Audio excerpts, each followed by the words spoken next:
চুরি করিয়া হলেও কোরবানি দিব, এই ফজিলত থেকে বাদ দেওয়া যাবে না। তবে চুরি করতে কই যাব?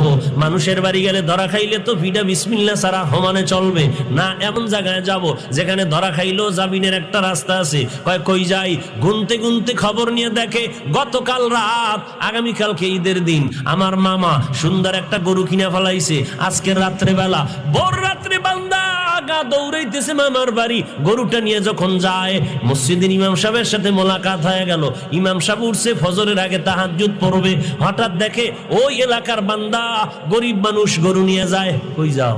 বলে হুজুর দোয়া করেন, দেখা হয়ে গেছে, দোয়া চাওয়ার সময় পাইতাম না, যখন পাইয়ে গেলাম দোয়া করেন। কি বলে? দোয়া করবেন, এই গরু কোরবানি দেবো ইনশা। তুমি না গরিব মানুষ, গরু ফাইলা কই? ফাইলাম কই? ভোর রাত্রে আনছি, বুঝেন না? কই ফাইলাম? কই ফাইলা? কয় হুজুরে গরু আনছি মামার বাড়িতে। মামায় জানিনি? জানলে কি ভোর রাত্রে আইতাম নি?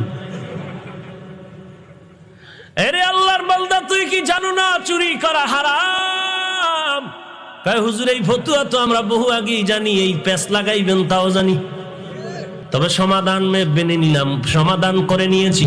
গত জুমায় যে টাটকা বয়ান দিছেন কোরবানির, এত ফজিলতের বয়ান আপনি দিয়েছেন, ওই ফজিলতের বয়ান শুনে পাগল হয়ে গেছি।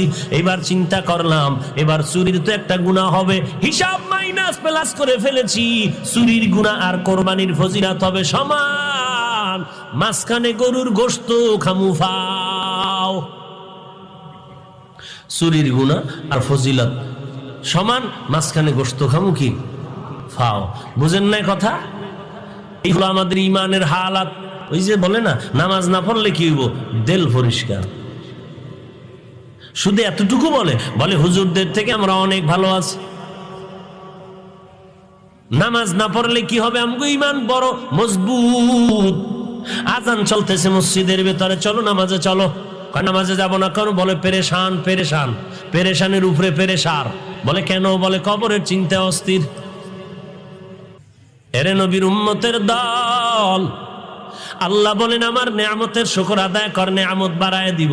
আল্লাহ আমাকে মুসলমান বানাইছেন, বড় নেয়ামত। আর নবীকে আমাদের মোহাব্বতে ওই নবীর উম্মত বানাইছেন, বড় নেয়ামত। শুকর আদায় করো বা কেমনে? একটা একটা যদি গণনা করো শেষ করতে পারবা না। আল্লাহ বলেন আমি যেহেতু তোমাকে মোহাব্বত করি, একটা শব্দ শিখায় দিলাম, ওই শব্দটার মধ্যে সব গুণগান ঢুকায় দিলাম। শব্দটা কি? আলহামদুলিল্লাহি রাব্বিল আলামিন। সব গুণগান কার? কণ্ঠ দিছে কে? বান্দার চেহারাটা এত সুন্দর,